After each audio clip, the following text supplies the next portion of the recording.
instituted with the resolve to recognize commitment and contribution of an individual, which is nothing less than path-breaking.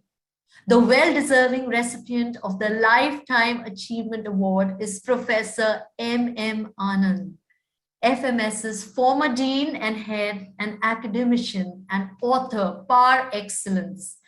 As an ace ranker from his student days at University of Lucknow and Delhi University, his brilliance was recognized and he was sponsored for graduate program in marketing management at Stanford University and then advanced management program at CEPECA in Romania.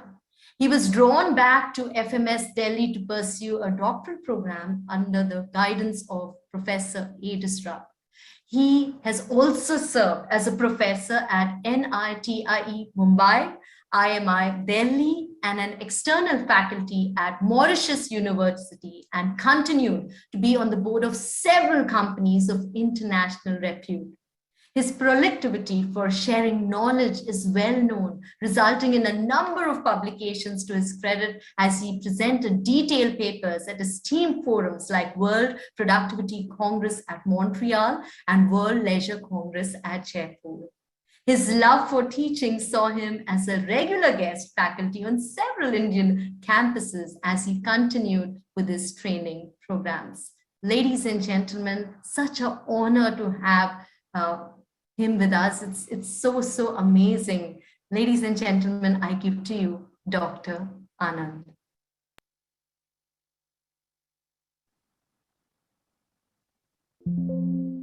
Good day.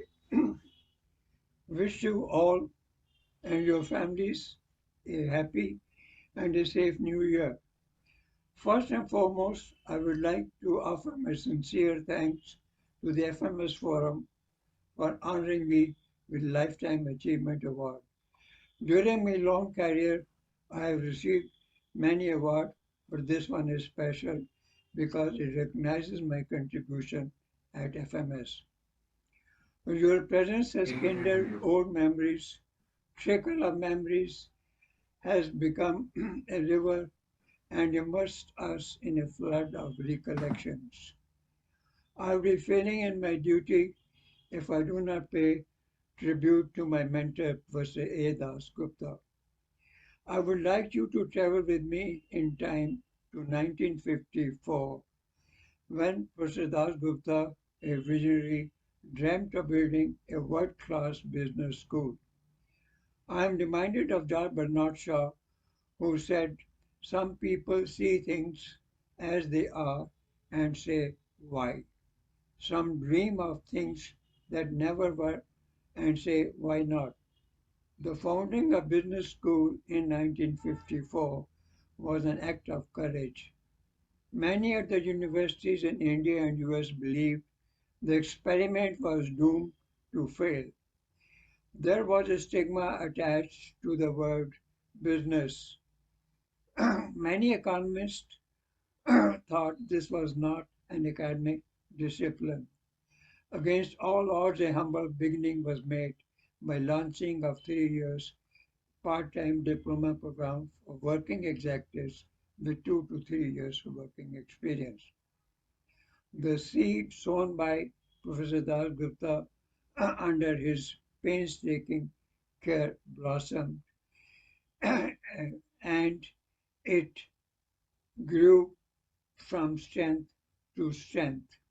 When I look back, I'm reminded of Andrew Carnegie, who said, "Take away my people, and soon grass will grow on the floor. But leave my people, and soon we will have a better and a new factory." It is time to take stock of our performance over the year. The sailing was not smooth. We had our share of pinpricks, anxieties, prejudices, and obstacles. Not only did we overcome the hurdles, but emerged stronger. One thing which sets us apart from the other business school was our selection process.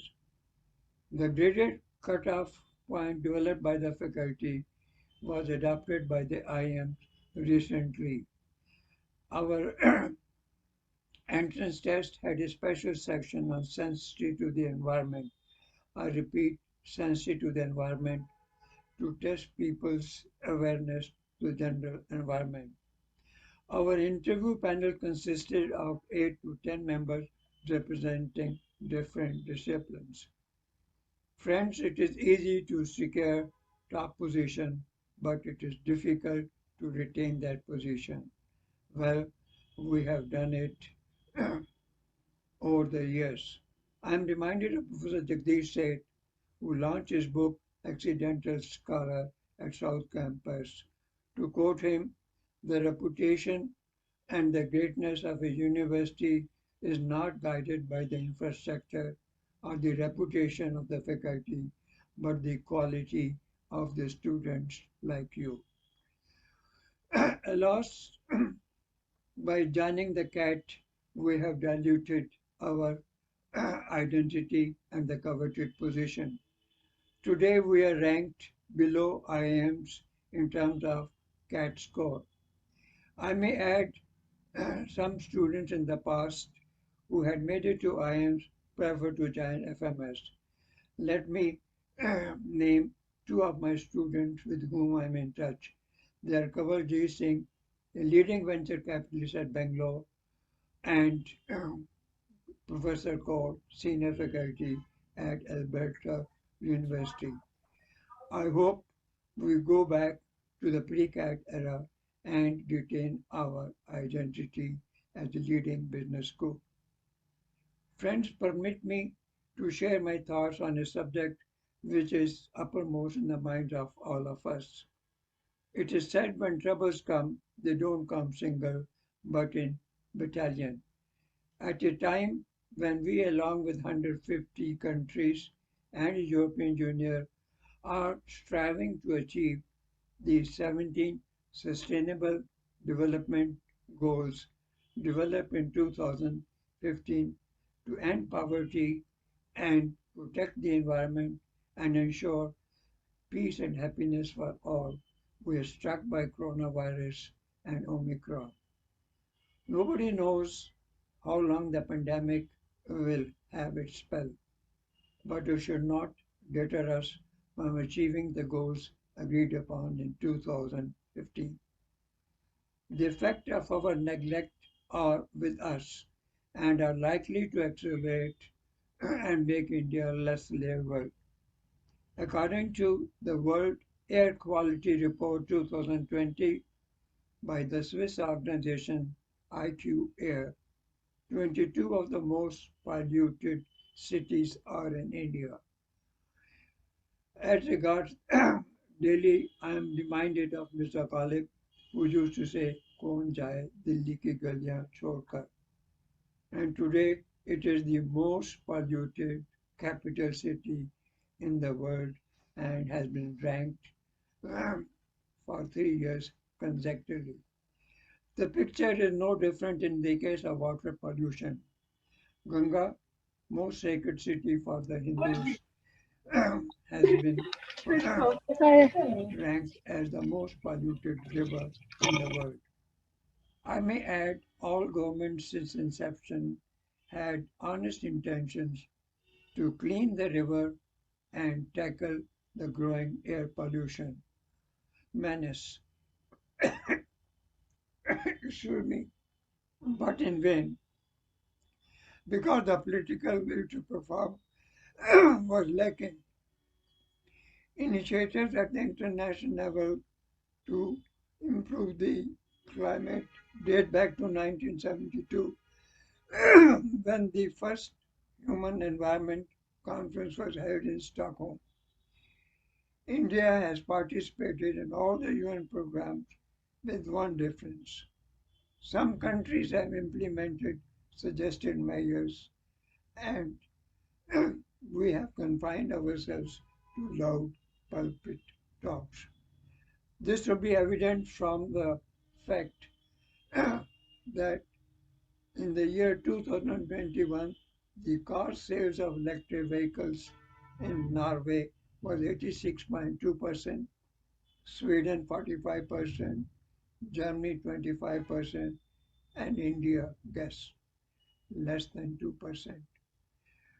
Friends, there is no dearth of doable ideas which have been implemented and proved economically viable. The need of the hour is the political will to perform and deliver. I am an optimist, and with my mind's eye, I can visualize the day not far away when we'll be able to do away with air purifiers and water coolers, and we'll be able to breathe fresh air and drink pure water. To conclude, let me say, you are like stars in the sky. We may not see you, but we know you're always there. Goodbye, au revoir.